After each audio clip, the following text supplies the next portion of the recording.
Hello, welcome back to the reading of the poem of the Man God, written by Maria Beltorta, Volume 4, Chapter 469, Part 2. Jesus speaks to Barnabas of the law of love.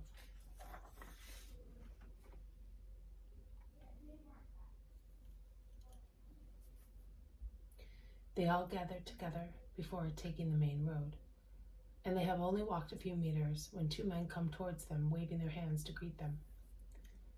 Two disciples of rabbis, and one is a Levite. What do they want? The apostles ask one another, and they are not at all happy to meet them. I do not know how they can infer that the two are disciples and the one is a Levite. I do not yet understand the meaning of tassels and fringes and other secrets of Israelite garments. When Jesus is about 2 meters away from the two men, and when no misunderstanding is possible, as the road is now clear of wayfarers hurrying towards the village on foot or on horseback, he returns their repeated greetings and stops waiting. "Peace to you, Rabbi," says the Levite, who previously had just made low bows. "Peace to you, and to you," says Jesus, addressing the other one. "Are you the rabbi named Jesus?" "I am." "A woman came into town before the 6th hour, and she said that she had spoken on the road to a rabbi greater than Gamaliel, because besides being wise, he is good. The news reached us, and our masters put off our departure for Jerusalem and sent us all out to look for you. 2 of us on each road going down from Giscala to the roads in the plain. In their names and through us, they say to you, 'Come into town, because we want to consult you.' Why?"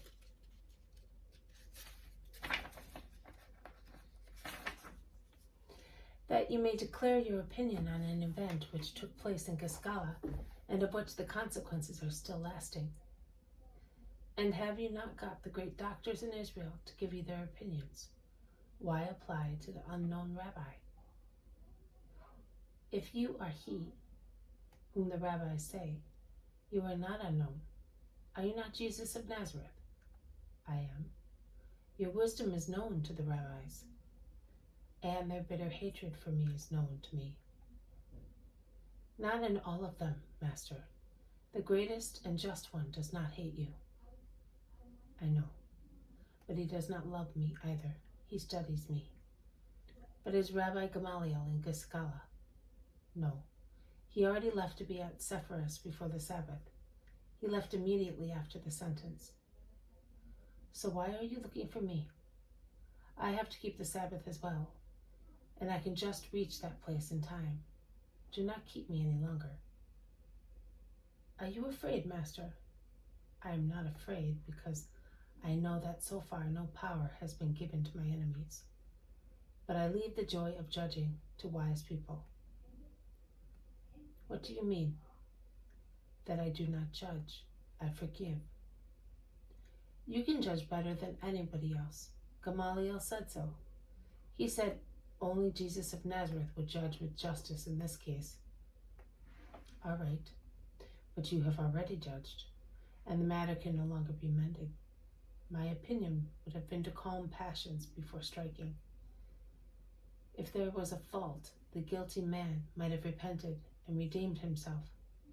If there was no fault, there would have been no punishment, which according to some people is, in the eyes of God, the same as willful murder."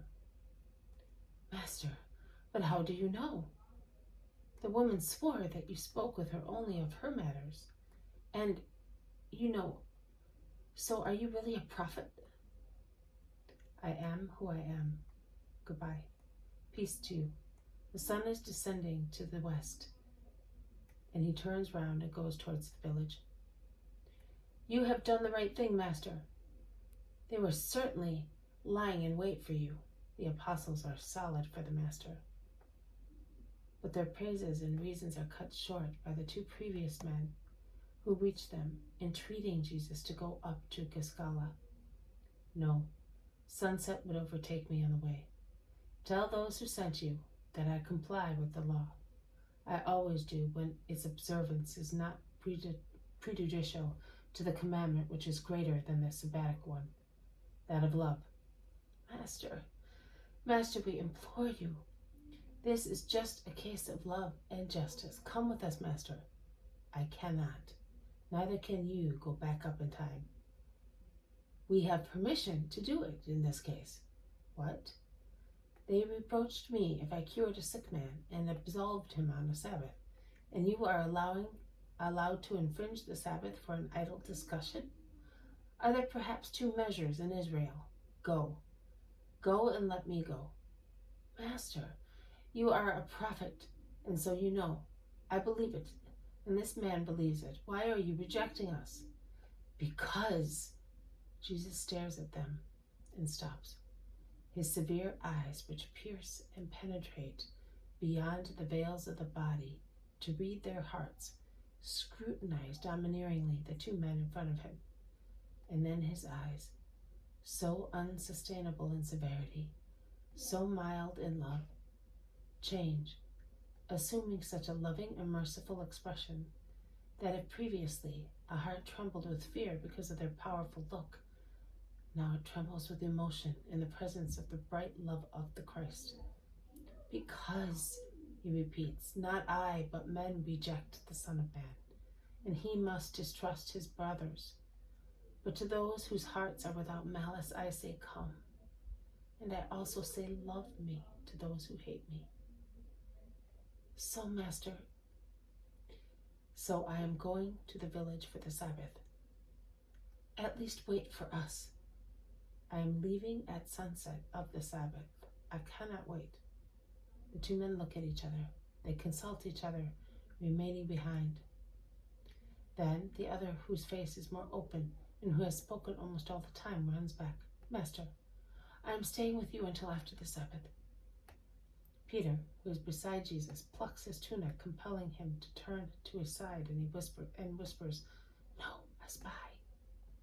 Judas Thaddeus, who is behind his cousin, says in a soft voice, Don't trust him. Nathanael, who had gone ahead with Simon and Philip, turns round and looks sternly, meaning no. Even the two most trustful ones, Andrew and John, shake their heads from behind the pestering fellow.